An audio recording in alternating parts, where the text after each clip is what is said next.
আগামী ২৪ ঘণ্টায় রংপুর, চট্টগ্রাম, সিলেট বিভাগের বিভিন্ন জায়গায় এবং রাজশাহী, ময়মনসিংহ, ঢাকা, খুলনা ও বরিশাল বিভাগের কিছু কিছু জায়গায় বৃষ্টি অথবা বজ্রসহ বৃষ্টিপাতের সম্ভাবনা রয়েছে বলে জানিয়েছে আবহাওয়া অধিদপ্তর। উত্তর পশ্চিম বঙ্গোপসাগরের লঘুচাপটি এখন পশ্চিমবঙ্গ ও আশপাশের এলাকায় আছে।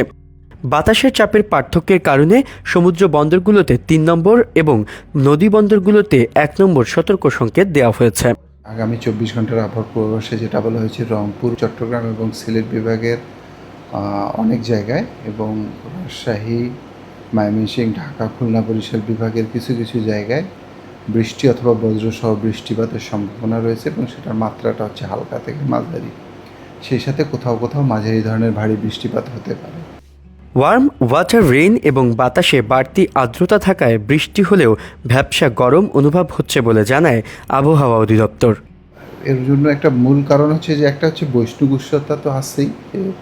আপনারা জানেন যে এবছর অন্যান্য বছরের তুলনায় গরমের পরিমাণটা বেশি। আর একটা জিনিস, যে বৃষ্টিপাত হলেও কিন্তু দেখা যাচ্ছে যে ওই যে ওয়ার্ম ওয়াটার রেইন, এখন যে বৃষ্টিটা আসতেছে এটা আসলে শীত টাইপ ক্লাউড অনেক নিচ থেকে আসতেছে এবং যে পরিবেশটা তুলনামূলকভাবে আপনার প্রি মনসুন বা পোস্ট মনসুনে যে বৃষ্টিটা হয় সেটা হচ্ছে যে কোল্ড ওয়াটার রেইন অনেক উপর থেকে হয়, কিন্তু এখনকার রেইনটা হচ্ছে নিচ থেকে, যেটা হচ্ছে যে ওয়ার্ম ওয়াটার রেইন। এটার কারণে বৃষ্টিপাত হলে পরেও তাপমাত্রাটার খুব বেশি পার্থক্য হচ্ছে না। আর যদি আপনি বাংলা মাসের কথা বলেন, যে ভাদ্র মাস, স্বভাবতই কিন্তু ভাদ্র মাসে একটু গরমটা বেশি থাকে।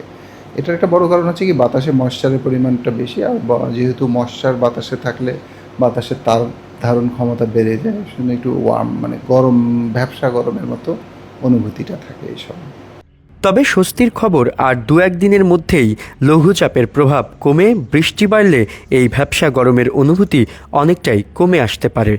আমরা ধারণা করতেছি যে যখন এই লঘুচাপ যেটা আছে এটার প্রভাব যখন কেটে যাবে, হয়তো বা দেখা যাবে যে ২-১ দিনের ভিতরে এটা আরও উত্তর পশ্চিমে সরে গিয়ে এটার প্রভাব আমাদের উপর কমে আসবে। কমে আসলে যদি বৃষ্টিপাতের পরিমাণটা বেড়ে যায়, তখন হচ্ছে যে এই ভ্যাপসা গরমের অনুভূতিটা একটু কমতে পারে।